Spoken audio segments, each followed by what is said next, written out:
Concern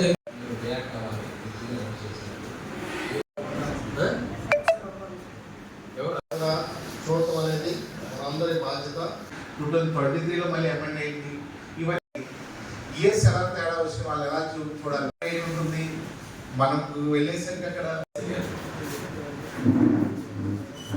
ఇక్కడే ఉన్నారు, అలాగే సుబ్బారావు గారు ఉన్నారు. త్వరలో ప్రమోషన్ వస్తుంది కాబట్టి ఏఎస్ఎల్గా వారు కూడా ఛార్జ్ షీట్ వేయాల్సి ఉంటుంది.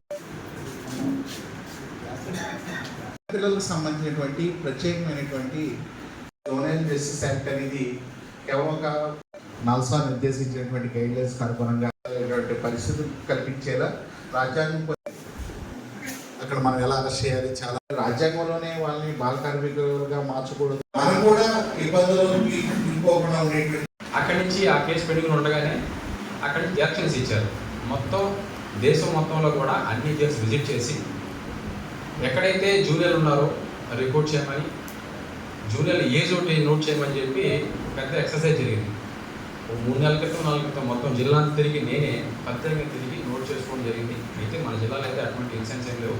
బట్ కొంతమంది ఉన్న జైల్స్లో ఉన్న కొంతమంది క్లెయిమ్ చేస్తారు, మేము జూనియర్ అని అరెస్ట్ చేసేదానికి జూనియర్ అని క్లెయిమ్ చేశారు. వాళ్ళకి యాసిఫికేషన్ టెస్ట్ అని, బోన్ టెస్ట్ అని రకరకాల టెస్ట్లు అంటే మీకు తెలిసే ఉంటుంది. ఆ టెస్ట్లో పంపించాం.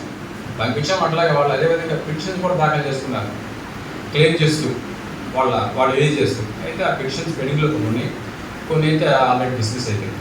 సో ఇది ఎందుకు గుర్తొచ్చిందంటే సార్ చెప్పడం వలన మనము మన బాధ్యత ఏంటి, అరెస్ట్ చేసేటప్పుడు వయసు ఎంత ఇంపార్టెంట్ అనేది మనం గుర్తుపెట్టుకొని మన దైనందిన వర్క్లో ఉన్నప్పుడు ఎలా చేయాలనేది చెప్పారు, చక్కగా వివరించారు. Thank you sir.